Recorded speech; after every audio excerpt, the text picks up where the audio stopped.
new wave of attacks have hit energy and military sites right across the region. Overnight, Israeli air defenses intercepted many Iranian missiles over Tel Aviv and the West Bank. But some did strike targets across the country, including a kindergarten. Meanwhile, the Israeli military continues to hammer southern Lebanon. Israel's defense minister says they also plan to significantly increase on Iran in terms of their attacks in the coming weeks. CBC's Katie Simpson is in Doha today with the very latest developments on the war. Iran is now reporting that there's been a strike at its Natanz nuclear development facility. It's reported the incident to the International Atomic Energy Agency, and after an initial investigation, there's no sign that there's been any sort of radioactive leak. This is a really important site. It is one of 3 locations that the U.S. targeted during a bombing campaign last summer. U.S. President Donald Trump ordered these massive bunker-busting bombs be dropped on 3 sites, including Natanz, as a way to try to degrade Iran's nuclear weapons development program. Now, after that raid last summer, U.S. President Donald Trump had declared that Iran's nuclear weapon ambitions had been completely obliterated. Those comments then and those comments now remain a great source of controversy, especially as U.S. President Donald Trump continues to shift the justification and reasoning for why he and Israeli Prime Minister Benjamin Netanyahu decided to launch this joint offensive 3 weeks ago, now heading into the 4th week. Iran remains on the offensive as well. The IRGC announcing through state television in Iran that it targeted more than 55 different sites it says are linked to Israeli and American interests in the region.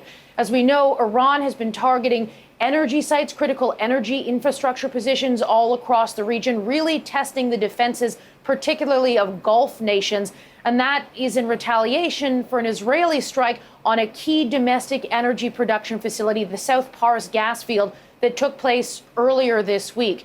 In the meantime, there continues to be heavy fighting in Lebanon as Israel says it continues to strike at Hezbollah targets. There's a bombing campaign. There's been some ground offensive operations taking place.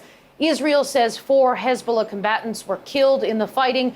In the meantime, there are concerns about an ongoing humanitarian crisis, concerns it could expand and become a humanitarian crisis. More than 1 million people are displaced from their homes in Lebanon at this time as the fighting continues with no sign these tensions or the fighting itself will ease.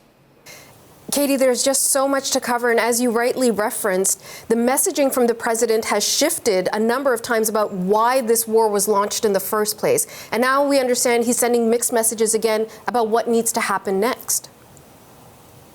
Yeah, U.S. President Donald Trump, throughout this entire, since this conflict began, since the war began, has offered different justifications, different sort of reasons to back up why this was necessary in this moment.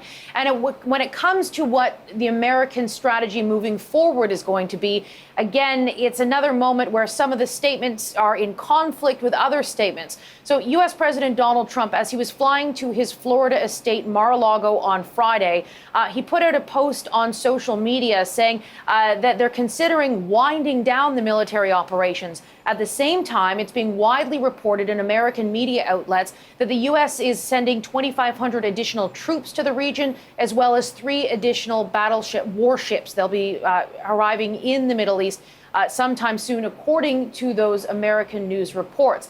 Trump also has declared he doesn't want there to be any sort of ceasefire, saying that when you're beating someone as badly as the U.S. is beating Iran, why would you want to have a ceasefire? So again, the statements, is it the military operations are winding down, or is it there's a need to have a larger presence in the region? Are those statements in conflict? And if they're not, we haven't heard from the Trump administration as to why. CBC's Katie Simpson in Doha.